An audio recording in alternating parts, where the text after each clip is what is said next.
예, 여러분 안녕하세요. 또 한 주가 지났고 이번 주 수업이 12번째, 이번 학기 12번째 시간이군요. 이제 이 시간 포함해서 2번 더 하면 이제 3번 수업하면 끝납니다. 이 시간을 빼면은 2번만 남았습니다. 오늘은 수업을 시작하기 전에 지난주에 제가 좀 못했던 이야기를 하고 시작을 하려고 합니다. 지난주에 우리가 개척 멤버에 대해서 이야기를 했잖아요. 그래서 개척 멤버를 확보하는 여러 가지 현실적인 방법에 대해서 이야기를 좀 했습니다.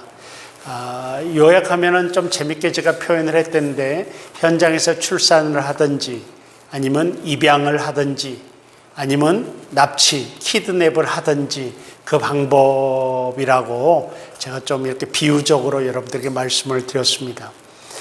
그런데 이제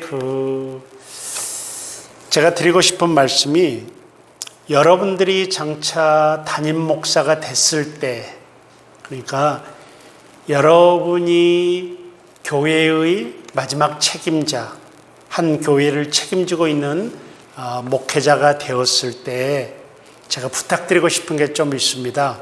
부탁드리고 싶은 게, 여러분, 우리가 성도 하나에 대한 집착이 없으면 목회를 못합니다. 정말 저는 제 품에 들어온 성도 놓치지 않으려고 정말 집착했습니다. 그러나 우리가 적어도 목회를 하면서 그 정도의 집착, 성도 하나가 교회를 떠난다고 한다면은 가서 무릎이라도 꿇을 수 있으면서 가지 말라고 애걸복걸 해야 할 정도로 저는 그런 모습이 우리의 진정한 프로 정신이라고 합니다. 그러니까 실제로 그렇게 하든 하지 않든 간에 성도 하나에 대한 집착이 얼마나 커야 되는지 우리들 그 프로 정신으로 저는 말을 하고 싶습니다. 그래서 절대로 놓치지 말아야 됩니다. 절대로 교회를 일단 내 양떼로 들어왔다가 내 우리에서 벗어나게 만들지 않아야 됩니다. 그건 우리의 자존심의 문제입니다. 그래서 여러분 정말 철저하게 양에 대한 집착을 하십시오. 그러나 말입니다. 그러나 그 양이 내 소유물은 아니라는 것을 기억하셔야 됩니다. 저는 그걸 부탁하고 싶습니다. 나에게 맡겨진 하나님의 양떼지 그 양이 내 개인적인 소유물은 아니라는 것입니다.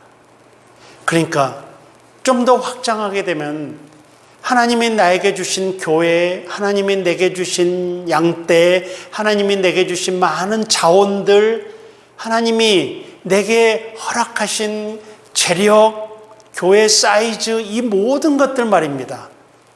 내 것이 아니라 하나님의 소유물인데 하나님이 나에게 위탁해 놓으셨다라는 생각을 좀 가져야 됩니다. 아니, 그게 옳지 않습니까? 때문에 내게 주신 모든 것이 하나님 나라 관점에서 봐야 됩니다. 그걸 좀 부탁하고 싶어요. 그래서 하나님 나라 관점에서 내게 주어진 것들을 사용하고 내게 주어진 것들을 활용할 수 있어야 되겠다는 것입니다. 왜 제가 이런 말씀을 드리는가 하면은, 여러분, 성도에 대한 집착력이 있어야 됩니다. 하지만 그 성도가 하나님 나라를 확장하기 위해서, 다르게 말하면은 교회를 개척하기 위해서 떠난다고 한다면은 보내줘야 됩니다. 박수 치면서 보내줘야 됩니다. 선교사로 파송해서 보내줘야 됩니다. 정말 잘했다고 칭찬하면서 보내줘야 됩니다. 하나님 나라 관점에서 좀 보자는 얘기입니다. 그게 내 소유물이 아니니까. 하나님 나라를 더 확장시키기 위해서 간다고 한다면은 정말 박수 쳐서 보내주어야 한다는 것이죠. 왜 우리가 못 보내줍니까? 그 양떼들이 내 거라고 생각하기 때문입니다. 내 어떤 야망적인 내 탐욕의 차원에서 바라보고 있기 때문에 성도들을 모으기는 해서 내 세력, 내 힘을 키우기는 하지만 그들을 내보내지는 않는 것입니다. 진정한 우리의 목적은 뭡니까? 양육해서 내보내는 것입니다. 이게. 근데 우리는 지금 특별히 우리나라 목회의 분위기를 보면은 끌어모으기만 합니다. 성도들 끌어모으고요. 내보내는 건 없습니다. 더군다나 여러분, 이 굉장한 거죠. 그래서 훗날에 여러분들이 담임 목사가 되었을 때 좀 하나님 나라 차원에서 바라보고요. 하나님의 자원은 돈과 사람과 지도자들입니다. 이러한 하나님의 자원에 대한 지배권을 좀 내려놓아야 한다고 말하고 싶어요. 그래서 정말 내가 가지고 있는 그 통제권이 내게 아니거든요. 나도 그 통제권을 위임받았고 내가 통제하라고 나에게 주어진 그런 자원들도 내 것이 아니라 하나님의 것이니까 주인 하나님을 위해서는 얼마든지 그 자원들이 나가야 된다는 것이죠. 여러분 제 말을 좀 이해할 수 있겠습니까? 그래서 그 일을 좀 해주셨으면 좋겠습니다. 그래서 교회 개척을 위한다면 성도에게 자유를 좀 주셨으면 좋겠어요. 교회 개척을 위해 떠나는 자들을 선교사로 좀 파송했으면 좋겠어요. 여러분, 부교육자에게 교회 개척을 위해 성도 데려가는 것에 대한 죄책감을 안 줬으면 좋겠어요. 당연히 그렇게 해야 되는 거니까.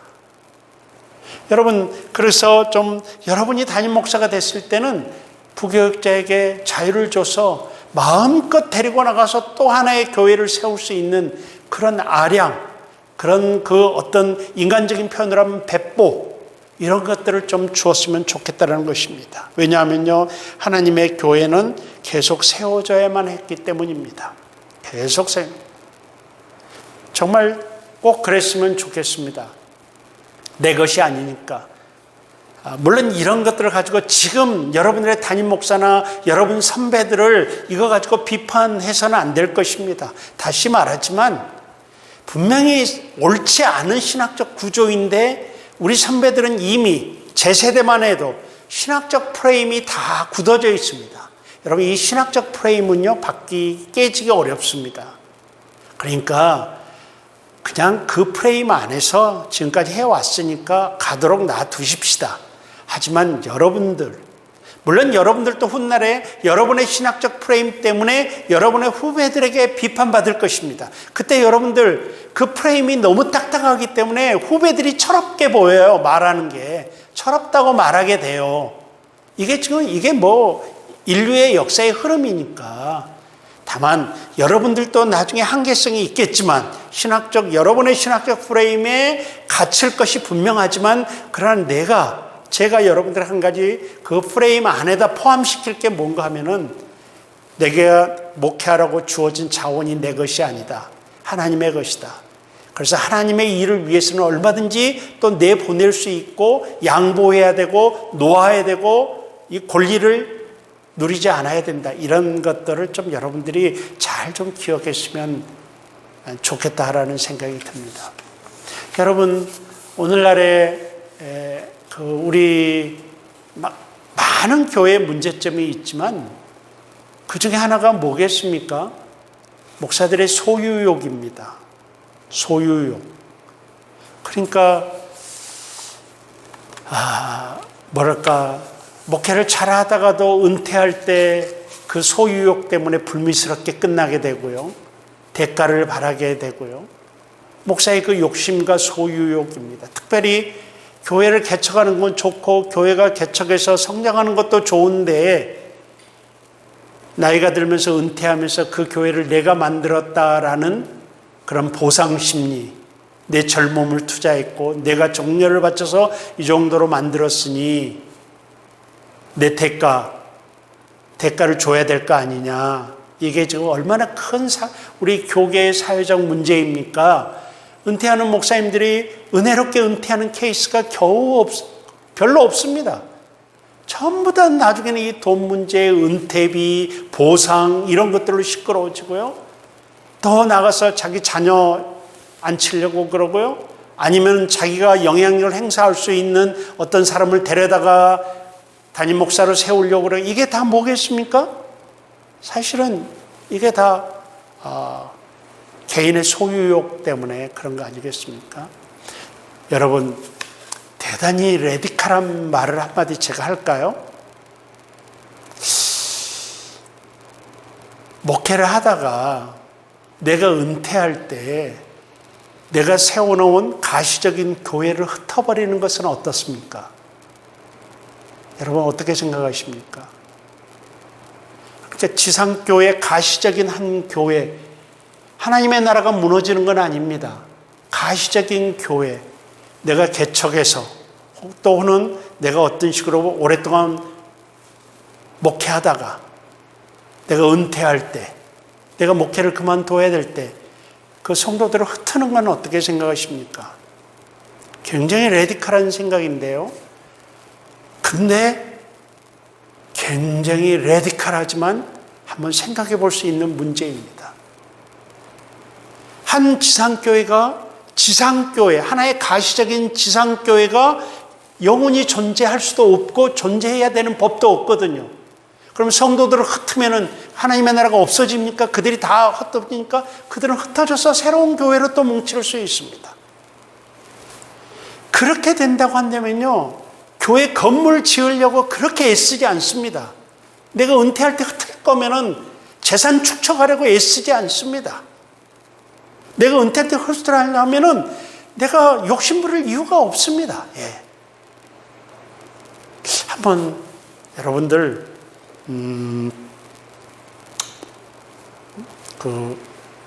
원래 이게 강의에 녹화되면 안 되는데, 이 말은 녹화되면 안 되는데, 왜 이 어른들이 싫어하는 말씀이거든요, 이런 말들은. 그리고 어른들이 이해가 안 되는 신학교 교수의 말이거든요. 그렇지, 한번 생각을 잘 해보십시오. 여러분 한번 생각해 보십시오. 그만큼 이 소유욕이, 은퇴할 때 그 노욕이 얼마나 많이 나오는지 모릅니다. 왜냐하면 내 거라니까. 이게 유지될 거니까. 내 공로가 유지되잖아요. 내 업적이 눈에 보이고 있잖아요.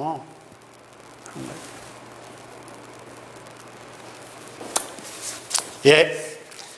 아무튼 레디컬한 제안까지도 나왔는데 여러분에게 맡겨진 모든 목회의 자원이 여러분 것이 아니고 끌어모으지만 말고 과하게 내보내고 키웠으면 가서 이제 혼자 살라고 자식으로 내보내야죠. 언제까지 자식들을 품에 안고 있겠습니까, 여러분들? 네. 그런 차원에서 제발 그 부목사들이 나갈 때 성도 데리고 나가면은 죄책감 주지 말고요, 싸가지 없다고 하지 말고요, 여러분들이 나중에 목회윤리 어겼다고 하지 말고요, 오히려 여러분들이 여러분 정말 부교육자하고 같이 사역을 하게 될 때면 얼마든지 마음대로 데리고 나가라고 이렇게 말할 수 있는 그런 어떤 그 담력을 한번 키워보는 것이 어떨까, 이런 생각을 합니다. 이게 지난주 그 개척 멤버 이야기하면서 마지막에 하고 싶은 이야기였습니다. 그런데 못했던 말을 이제 하게 됩니다. 지난주 수업 끝, 여기서. 그리고 이제 이번 주 수업을 시작하도록 하겠습니다. 우리가 지금 어떤 이야기를 하고 있습니까? 교회 개척의 실제적인 방법에 대해서 이야기를 하고 있습니다. 그래서 첫 번째 교회 개척 방법론에서 첫 번째 뭐였습니까? 전략적으로 좀 준비하라, 요 이야기를 했습니다. 정리를 한번 쭉 해서 봅시다. 지난 몇 시간의 내용들을. 두 번째가 뭔가 하면은 교회 개척 준비를 하는데 개인적인 준비를 좀 철저히 하라. 개인적인 준비. 그래서 개인적인 준비에 뭐가 포함되어 있죠? 자신, 가정을 준비시켜라. 1번. 2번. 담대함을 좀 훈련하라. 3번. 사람 사랑을 좀 훈련하라. 개척교회 목사라고 한다면. 그 다음에 자발적 가난. 그 다음에 뭐죠? 건강한 육신. 그 다음에 6번째가 뭐죠? 자기 분석. 7번째가 학문적 준비. 8번째가 목회적 준비. 여러분 뭐 처음 듣는 것처럼 여러분 생각이 되십니까? 근데 몇 주 전에 이런 이야기를 했습니다. 개인적인 준비를 하라. 그리고 두 번째가 뭐였는가 하면은, 세 번째가 뭐였는가 하면은 후원그룹 준비를 하라. 후원그룹에는 무슨 후원그룹이 있다고 그랬죠? 물품 후원그룹 1번, 물품 후원그룹 2번, 인력 후원그룹, 세 번째로 기도 후원그룹, 네 번째 멘토 후원그룹, 다섯 번째 재정 후원그룹. 이런 후원그룹을 준비하라. 그러면서 이 재정 후원그룹은 특별히 제가 강조를 좀 많이 했던 것으로 됩니다.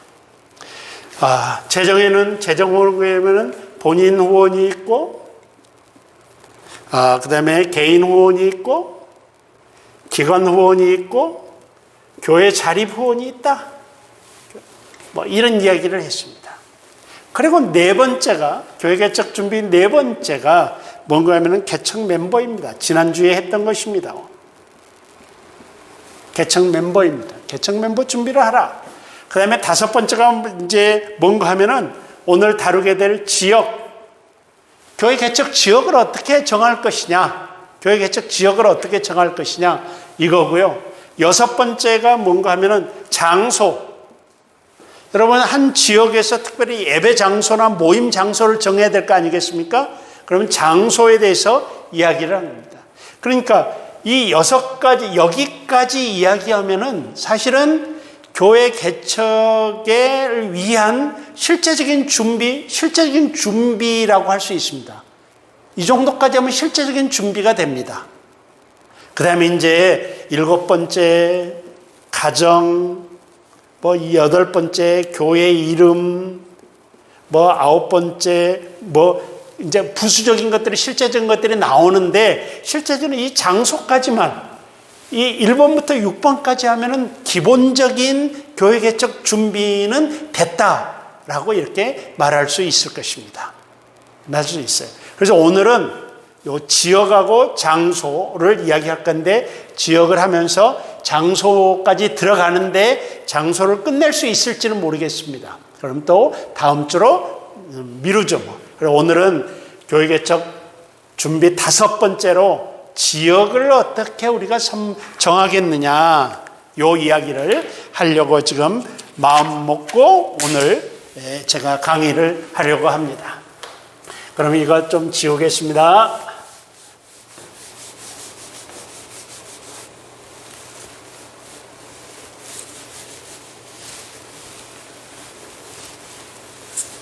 자, 이제 지역에 대해서 이야기를 하겠습니다. 여러분들 교회 개척을 하면은 어떤 방법으로 내가 어느 지역에다 교회를 개척하는 방법 두 가지가 있죠. 대상이 지역을 중심으로 한 교회 개척이 있고, 그 다음에 대상을 중심으로 한 어떤 특별한 커뮤니티를 중심으로 교회를 개척하는 경우가 있습니다. 그러니까 이 커뮤니티 중심이라고 하는 건 뭐겠습니까? 그것은 이제 내가 뭐 특별히 어떤 그룹들, 특별히 뭐 유학생들 대상으로 내가 교회를 개척하겠다. 아니면 뭐 장애우를 대상으로 교회를 개척하겠다. 아니면 이주민을 대상으로 교회를 개척하겠다. 이렇게 특별한 대상, 커뮤니티가 정해지잖아요. 그럼 이제 그분들은 지역에 큰 영향은 안 받죠, 사실은. 지역에 큰 영향을 안 받죠. 그러나 대부분의 이제 일반적인 교회 개척은 전부 다 지역 중심적입니다. 그래서 내가 어디에다가 교회를 개척할까? 특별히 우리나라에서는 교회가 없는 지역이 없다고 보여져요. 교회가 없는 지역이 없어요. 그렇기 때문에 사실은 교회가 없는 지역을 찾는 건 우리나라에서는 교회 개척 지역을 찾는 기준에 들어갈 수 없습니다. 교회는 다 있으니까. 시골에 가도 다 있으니까. 시골 지방 도시에 가도 교회는 다 있으니까. 우리 눈으로 보면, 인간의 눈으로 보면 교회는 넘쳐나니까. 근데 하나님의 눈은 달라요. 저는 그렇게 확신해요. 하나님의 눈에는 아직도 더 많은 교회가 필요합니다. 더 많은 출산이 필요합니다. 출산율은 그 나라의 미래를 가늠합니다. 따라서 더 많은 교회들이 필요하다고 봅니다. 근데 이제 그래서 교회가 없는 지역을 찾아서는 안 되고, 교회가 존재한다, 존재하지 않는다라는 것은 우리나라에서 교회 개척을 하는 어떤 기준이나 조건에 집어넣어서는 안 될 것입니다. 다만 한 가지는 집어넣어야죠. 그게 뭔가 하면 교단에, 어디 있더라? 그걸 내가 가져왔는데, 교단에 그 규칙이 있습니다. 직선거리 300m인가? 네, 기억력이 없어서, 어디더라 있었는데, 좀 이따 장소에 대해서 나온다. 장소할 때 나온다. 그러니까 교단의 기준은 있습니다. 우리 같은 교단의 교회로부터 직선거리 300m를 떨어져야 되든가, 뭐 이런 규정이 있습니다. 그건 좋아요. 그건 고려해야 되겠지만, 여기 교회가 너무 많은데, 교회가 없는데, 이건 우리가 어떤 지역을 찾는데, 우리나라에서 조건이 될 수 없습니다. 그건 좀, 이그노를 해도, 될 것 같아요. 근데 그래서, 개척 장소를, 넓은 지역, 어느 한 지역을 선택해야 되고, 그 중에 어느 한 장소를 우리가 모임 장소로 선택할 수 있겠죠. 그러니까 지금은 이 지역에 대해서 이야기할 겁니다. 방법은 우리가 어떤 장소를 택하고 지역이 결정될 수도 있고, 또 지역을 택해서 어느 한 장소를 결정할 수 있고, 이건 뭐 상관이 없는 것 같아요. 그러나 이론적으로 이야기를 하면은 지역이 먼저 정해져야 됩니다. 지역이 먼저 정해지고 그 지역에서 장소를 찾아야 되죠. 이게 이제 순서입니다. 왜냐하면요, 지역을 잡는 것은 내 목회 철학이, 그리고 하나님의 부르심에 대한 확신, 그게 작동되는 거거든요. 그래서 지역이 먼저 되는 게 순서적으로는 맞다라고 이렇게 생각이 들어요.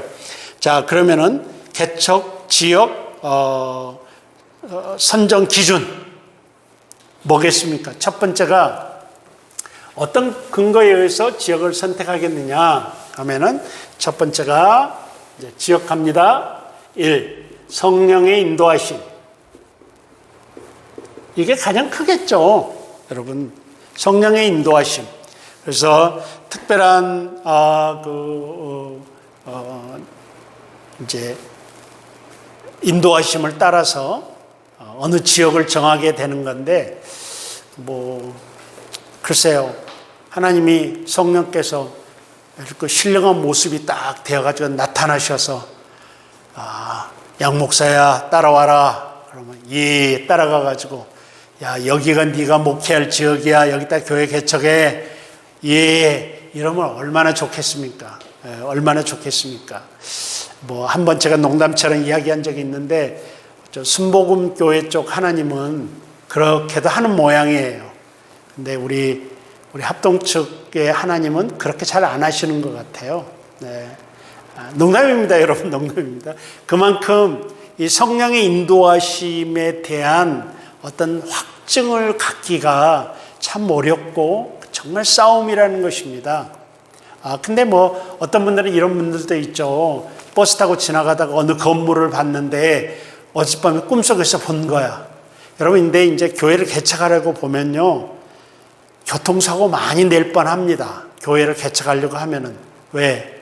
어디다 교회를 개척할까 해도 운전을 하다가도 옆에 좌우 건물 이런 거 쳐다보느라고 사고 낼 뻔한 일 많이 생깁니다. 정말. 온통 관심이 그거밖에 없으니까. 교회를 개척하려고 하면은 어디다 교회를 개척할까? 그러다 보니까 사고 많이 낼 뻔하고요. 딴 데 막 건물이 있으면 다 쳐다보고요. 이 지역은 어떤 지역에서 맨날 돌아보고요. 이렇게 됩니다. 그렇게 온통 관심을 쓰고 있는데 꿈속에서 건물 하나를 봤어요. 근데 오늘 버스 타고 가다가 아니면 지나가다가 그 똑같은 건물을 봤어. 이야, 이게 성령의 인도하심이다. 여기다. 이렇게 생각해도 되겠어요? 안 되겠어요? 되죠. 여튼 그렇게 뭐든지 영적으로 좀 민감할 필요가 있어요. 우리가 비단 이것뿐만이 아니라 우리가 어떤 일을 계획하고 어떤 일을 하려고 할 때 우리는 하나님을 믿고 있잖아요. 성령님이 우리를 이끄신다고 믿고 있잖아요. 그러니까 매사에 영적으로 예민할 필요가 있어요. 그러니까 큰 일을 계획할수록 성령님의 역사가 어떻게 일어날까 해서 예민할 필요가 있어요. 예민할 필요가 있어요. 정말 교회 개척 지역을 찾고 있는 이 어마어마한 일에 하나님이 개입하셔서, 그래서 진짜로 걸어가다가 돌에 걸려서 툭 넘어졌어. 돌에 걸려 넘어졌어. 걸어가다가 떨어지는 낙엽이 내 머리를 쳤어. 여러분, 사실은 아무것도 아니에요. 근데요, 우리가 한 번씩 생각해 볼 필요는 있어요. 그만큼 혹시 이게 성령님의 역사? 혹시 이게 하나님의 어떤 메시지가 있는 거 아니야, 이곳에? 라는, 왜? 우리는 신비를 쫓는 종교 생활을 하고 있으니까 그런 것들을 너무 타부시할 필요는 없는 것 같아요. 오늘 교회 개척을 하려고 장소, 지역을 찾는데요, 정말 예민할 필요가 있습니다, 우리가. 이것뿐만이 아니라 우리가 목회를 하면서, 많은 일을 하면서요, 목사로서 그런 것들을, 내가 떨어지는 낙엽에 맞아서 그것이 하나님의 뜻이 있다고 믿었습니다, 이렇게 간증할 필요는 없죠. 그럼 목사가 그런 간증하면 우습죠, 사실은. 더군다나 우리의 합동청 목사가. 근데 개인적으로는 정말 예민할 필요가 있어요. 어떤 미닝을, 사소하게 일어난 일에도 미닝을 부여할 수 있어요. 그건 우리의 자유예요. 저는 괜찮다고 봅니다. 그러니까 첫째는 이제 성령의 역사예요. 장소를 정할 때. 근데 이제 우리의 정상적인 방법은 뭔가 하면은, 만약에 어느 지역에 대한 부담이 끊이지 않는다, 그건 강력한 성령의 역사라고 확신합니다. 내가 어느 지역에 대한 부담이 끊이지 않아, 내 마음속에서 떠나지 않아, 그렇다고 한다면은 저 같으면 그거 성령의 역사로 받아들이겠습니다. 하나님께서 내게 주신, 하나님은 우리의 이성과 생각과 마음, 이걸 다 사용하시잖아요. 성령께서 다 지배해서 사용하시잖아요. 그러면은 어떤 마음속의 부담, 이 부담, 거룩한 부담, 그러니까 뭡니까? 그 안으로부터 밀어붙이는 힘, 나는 그렇게 표현해요. 내 안으로부터 밀어붙이는 힘, 그쪽으로. 여러분, 그런 거예요. 그러니까 여러분, 이건 좀 사적인 이야기인데, 저를 아는 사람들이 저를 뭐라고 하죠? 엉뚱하게 잘 저지른다는 표현을 저한테 많이 써요. 내가 거기에서 변명하지, 원래 내 성격이 그래요 라고 그런 식으로만 대답을 하는데, 실제로는 그렇지 않아요. 안으로부터 밀어붙이는 힘을 제가 겪어요. 그러니까 그걸 우리 일반적인 표현으로 뭐라고 그러죠? 그렇게 하면 내질러 버린다고 하는 건가? 뭐 그렇게 표현하죠. 근데 다른 사람은 그게 그렇게 보여요. 갑자기 엉뚱하게 확 일을 저지른다는 거예요. 근데 저는 좀 알아요. 왜냐하면 하나님하고 관계 속에서 내 인생을 살아오면서, 목회를 해오면서, 이건 뭔가 내 안으로부터 밀어붙이는 힘이다, 이런 것들이 이제 경험적으로 느껴져요. 그러면 저는 그냥 질러버려요. 그런 것들은 행동으로 옮겨버려요.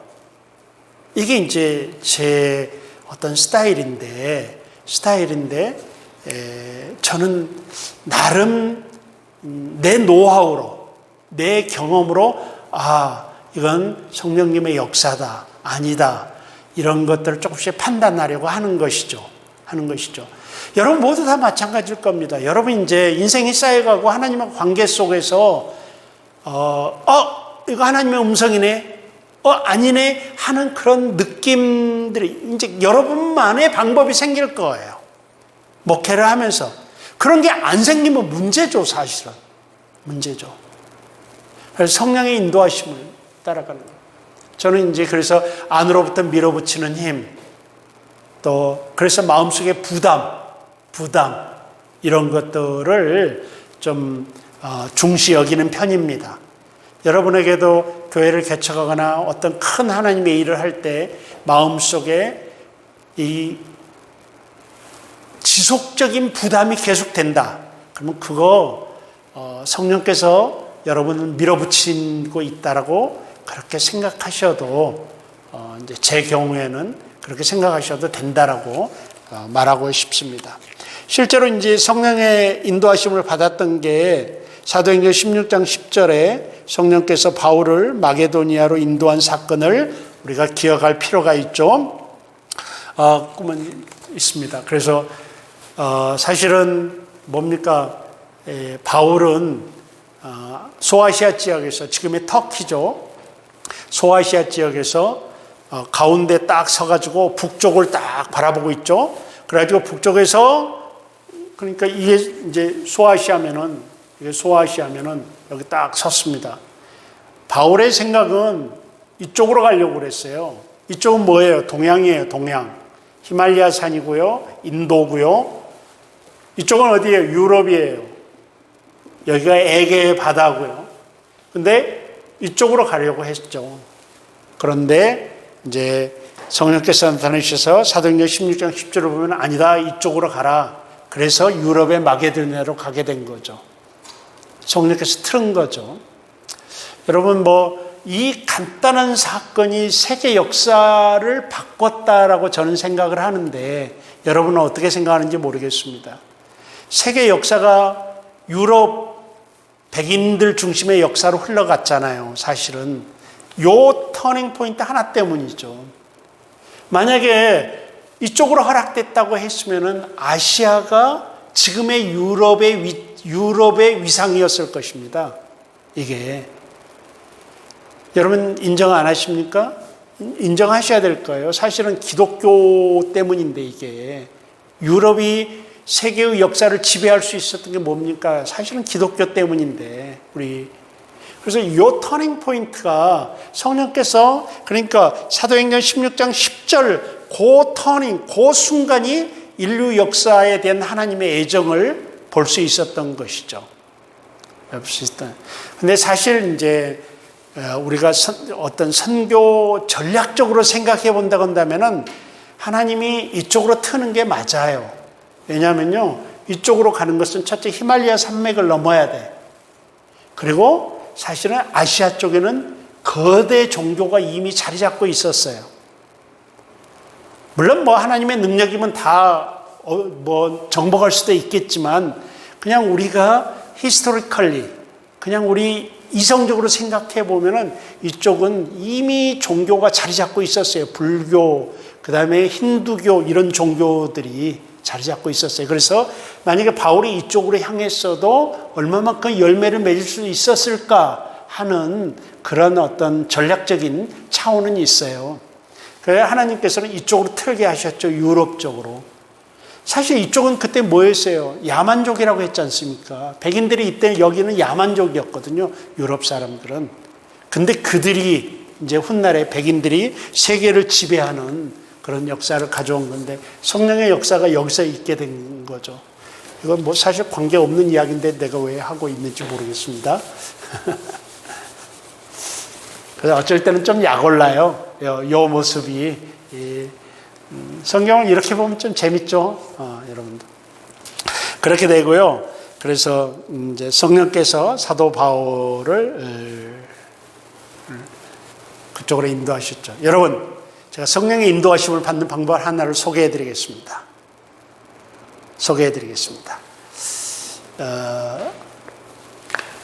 대한민국 지도를 여기다 크게 하나 걸어 놓으세요. 자기 뒤에다 걸어 놓으세요. 그리고 하나님, 제가 어디로 갈까요? 한 30분 기도하세요. 하나님, 어디로 갈까요? 알려주세요. 하신 다음에 하나님 믿습니다. 그리고 지도를 뒤에 딱 돌아서 그래가지고 성령의 돌멩이 하나를 잡아. 그래가지고 하나님 믿습니다. 글로 가세요. 떨어진 곳으로. 아이고.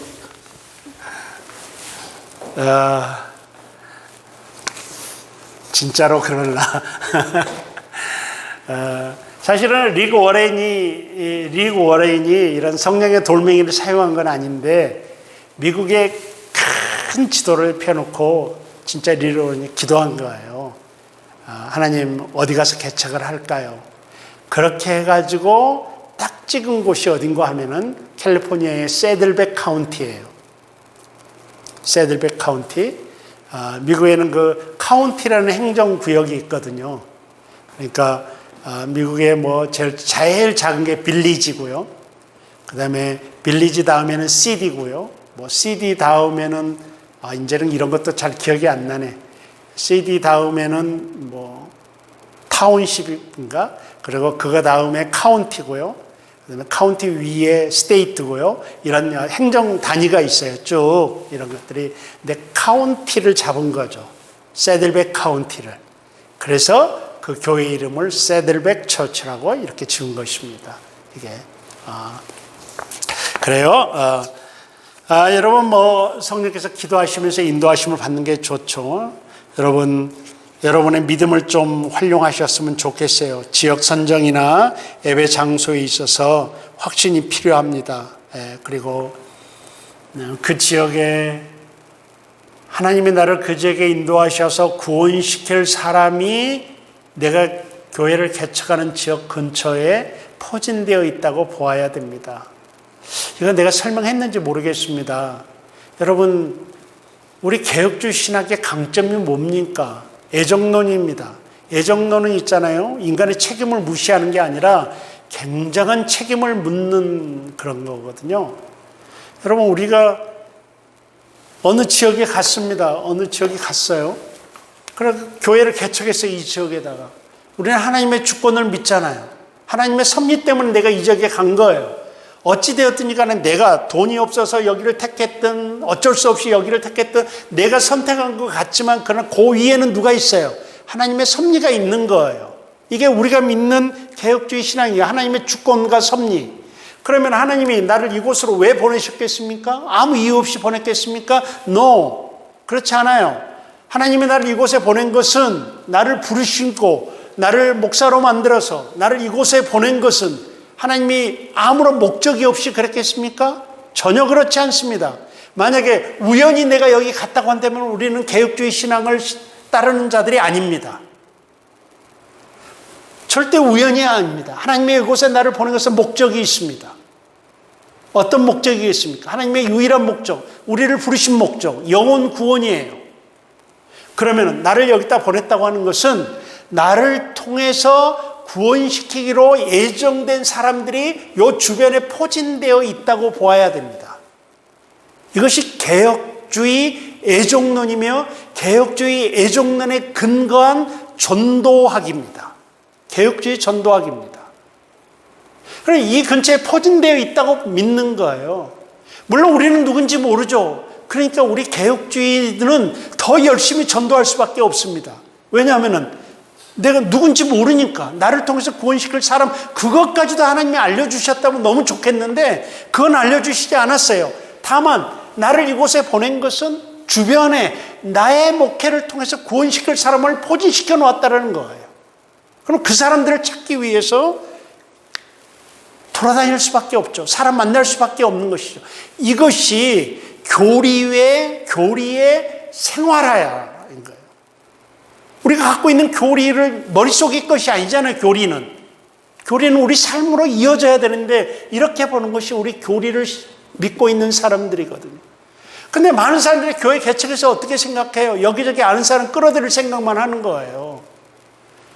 교회 개척해놓고 여기저기 예수 믿는 사람 혹시 믿는 사람들 끌어들이고 아는 사람 끌어들일 생각만 하는 거예요. 사실 주님께서 여러분을 이곳에 보내신 것은 그렇게 하라는 게 아니고 주변에 포진되어 있는 여러분들을 통해서 구원시키려고 예정된 사람들을 포진시켜 놨을 때 그 사람들을 찾으라는 건데 그 일은 하지 않고 여러분 그러니까 교회 개척이 재미가 없죠.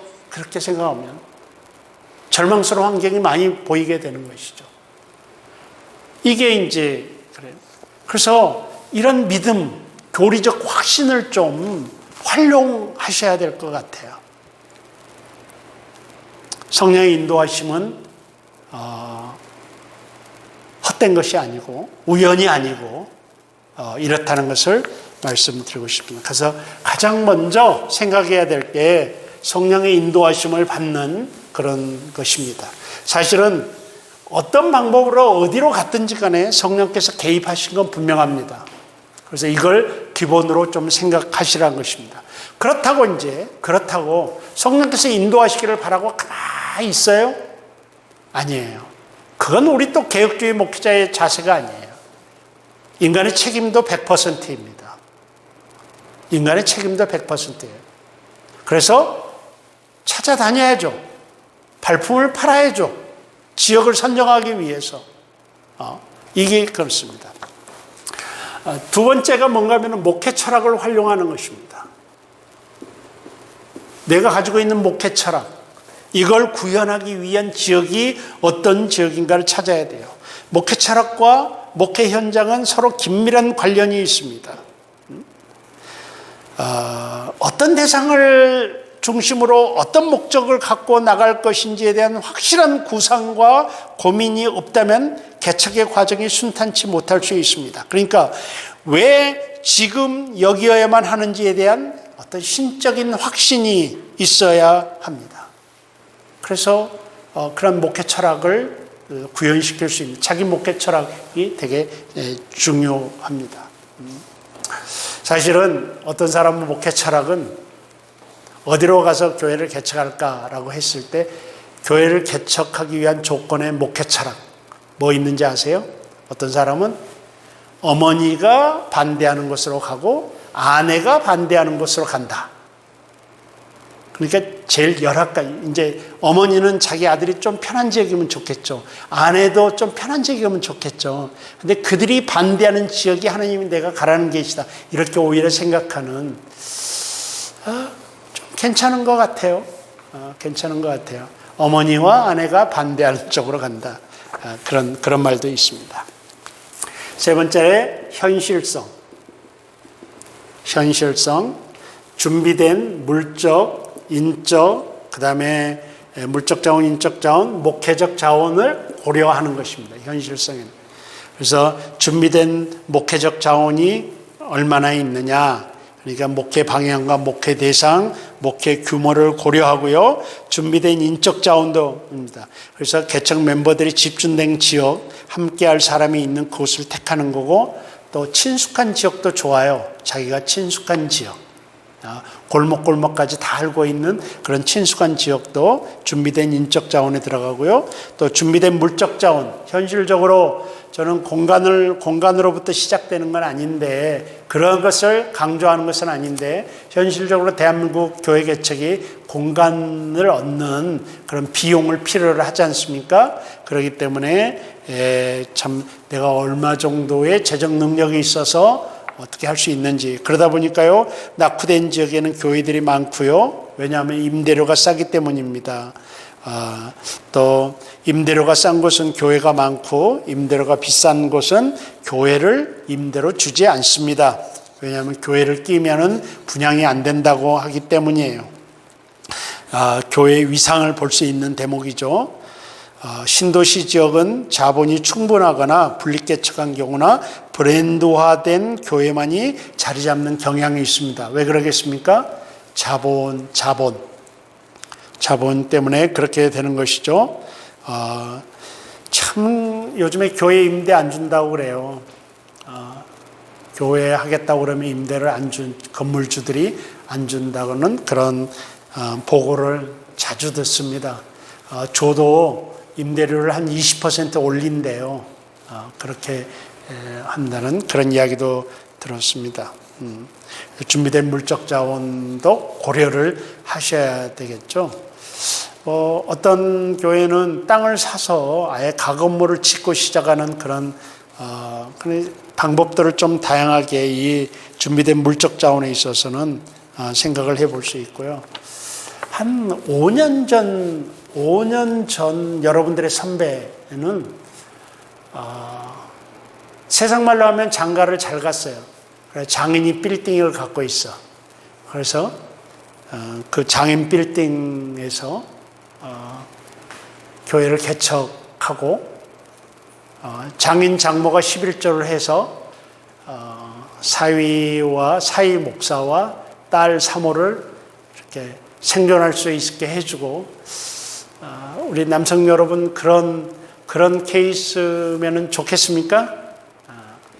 좋은 면도 있지만 사실은 이 스프릿의 문제가 생겨요. 이 스프릿을 다른 말로 하면 절박함이라고 말하고 싶어요. 네, 절박함이 없어져요. 그러면은 그리고 절박함이 없으면은 창조력이 잘 나오지 않아요. 생존 능력이 발휘되지 않아요. 잘. 뭐 그런 케이스도 있고 그렇습니다. 네 번째, 필요성, 가능성. 이걸 좀 고려하는데 이건 이제 미국의 케이스예요. 필요성은 이 지역에 교회가 필요한가, 필요성. 근데 이제 우리는 교회가 특별히 필요한 지역이 없어요. 어디든지 교회가 있으니까. 그래서 우리는 좀 고려하지 않아도 될 내용 같고 가능성은 우리가 생각을 해봐야 되고 이거예요. 여러분, 그 미국에서 그 맥도날드나 버거킹이나 이런 게 세워지는 거 보면요, 많은 경우 새롭게 한 맥도날드가 생긴다 했을 때요, 허벌판에 많이 세워져요. 제가 그 케이스를 봤어요.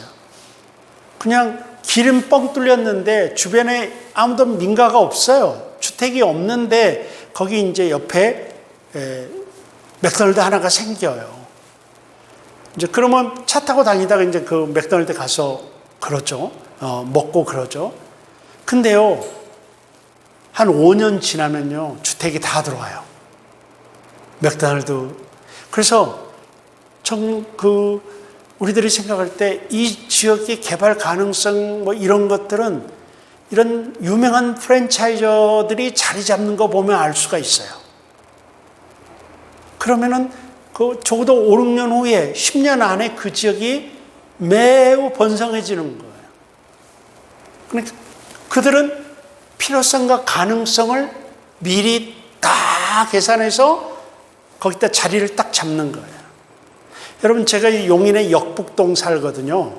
역북동 살아요. 역북동에 거기 뭐 어쩌다 아파트 하나가 당첨돼서 제가 거기서 살고 있는데,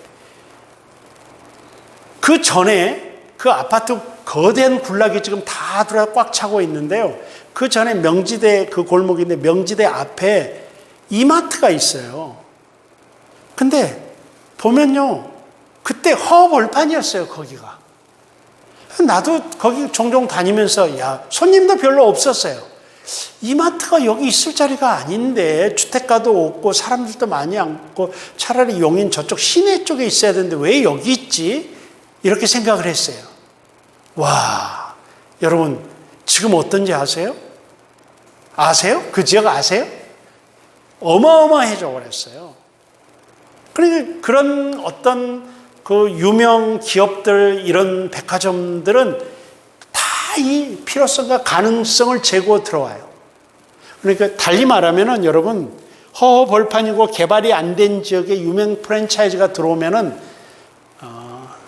가능성이 있는 지역이에요. 그 지역을 선점하게 되면은 이런 거거든요.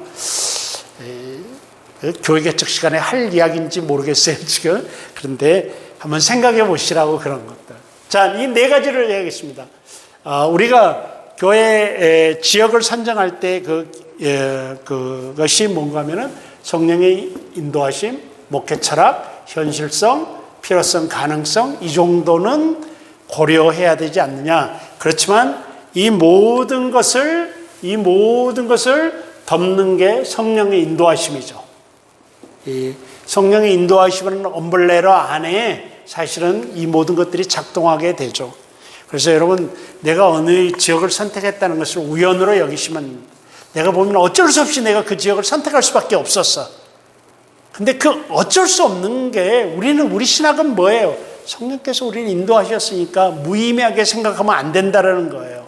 후회하면 안 된다는 거예요.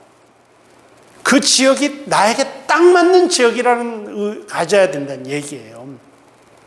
내가 돈만 좀 더 있었으면 저쪽에다 자리 잡을 수 있었을 텐데, 여러분 그 돈 없어서 여기에 잡았어. 구도시에 잡았어. 여러분 그게 성령이 인도하신 거예요. 그래서 그 지역이 나에게 딱 맞는 거예요. 이렇게 생각하셔야 돼요. 일단 많은 분들이 지역에 대한 애정, 지금 제가 이야기할 거예요. 지역에 대한 애정이 없기 때문에 지역에 관심을 갖지 않아요. 그래서 지역 교회가 안 돼.